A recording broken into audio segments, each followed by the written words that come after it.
Life is delicate, defined as easily broken or damaged, fragile. There's nothing around you that's forever. There's no permanence in our world, and sometimes this is a difficult thing to grasp. Certainly, it's why we long for patterns of consistency where we can find them. We do everything we can to manufacture some semblance of predictability for as long as we can, doing our best to repress the idea that everything we know is as temporary as a setting sun. I had a family member rush to the ER a few days ago. And thank God she's completely fine. She's back home, she's doing her thing. But I can't stop thinking about the call, how it shook me to my core, how my walls of certainty and predictability were breached. It was this unsettling reminder that life as we know it isn't guaranteed, that things we love, they're not untouchable. I had to look my helplessness in the face for the first time in a while and realize, well, just how little of the world is mine to control. Which brings me back to a conversation I had when I was younger. I talk about my grandfather often in my work, primarily because of a few impactful conversations that we had. And it's interesting to me how relevant they continue to be. I remember a handful of times we talked from childhood, and it's like I piece them together retroactively. Things make sense as I get older and kind of figure out what it all means. One of my last conversations with him, we went to this little diner called Leo's along the Cape Cod Canal. And he said to me, there are things now that seem impossible. But as you grow and you get older, they make sense, right? Even the most challenging things become manageable. And I get mad at myself for not understanding the context at the time or putting two and two together. But basically, he was diagnosed with a brain tumor and he knew what that meant, right? And was basically giving me a heads up, like, kiddo, this is going to be tough, but hang in there. And that was one of the first times I've dealt with loss of that magnitude, right? And when you're young, so many things seem stable. They seem certain. You don't yet get the fluidity of life. That stream is moving, and no matter what, it's going to continue to move. Sometimes that means it takes you places and presents realities that overtake the map that you created for the world, what you understood, what you hoped for. That little understanding of what life means.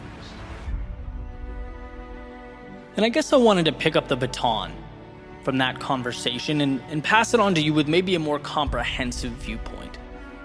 Because I think contained in those words is a message so powerful, so important, that we really can't afford to miss it. It's like, yes, life is unpredictable. And yes, life can hurt and humble us and knock down what we thought was certain. It can challenge what we believed and shake our foundations. It can make us feel small in a universe that stretches beyond comprehension. But at the very center of all of that, we are equipped with something that can't be broken. The only thing that can't be ripped away. The sun around which everything else revolves, your ability to endure, your strength to carry on, to take one step forward. Whether it feels like you're entrenched in the depths of hell or swinging from the stars in the sky, your resilience, your ability to not only handle life around you, but rise from the ashes of its turbulence and its misfortune, that will never leave you if you don't let it. Viktor Frankl has said, everything can be taken from a man, but one thing, the last of the human freedoms, to choose one's attitude in any given set of circumstances, to choose one's own way. See, life might be more than we can control or comprehend, but amidst the might and power of its ocean, our determination is unsinkable. And believe me, there are times when you hear this and think, well, okay, that doesn't affect me. I'm good. I'm doing my thing, right? Just like I did sitting at that table over eggs and bacon that morning. And man, I hope that's the case, and I hope it stays that way. But life has a way of keeping us on our toes. It never lets us stray too far from the realization that to be human is, in some way or another, to suffer.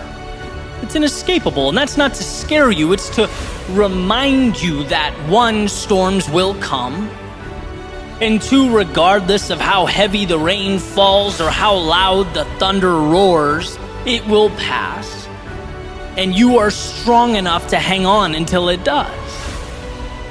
That as you grow and as you evolve, you become more and more capable of seeing the inevitable, not as the world's personal vendetta against you, but as your time to dig deep and find within yourself the strength and the courage that was there all along. And that's what that morning was. A message that, look, what's coming will hurt, but you can handle it. And not only that, every time life brings you to your knees, you get back up stronger. That doesn't mean it's easy, but the point is not that it's supposed to be easy. It's that you're capable of handling a world that is not easy. You're capable of navigating a reality that is not simple, a sea that is not smooth sailing. You're equipped to handle the complex.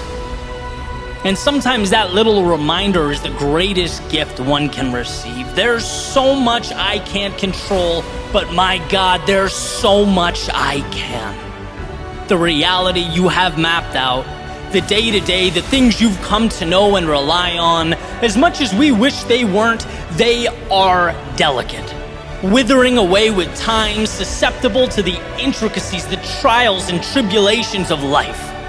But your heart, your soul, your world within, that is untouchable.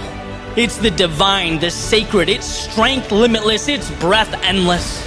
So remember, even in the darkest of times, you are the very light you long for. And as long as you believe that, there will always be a path.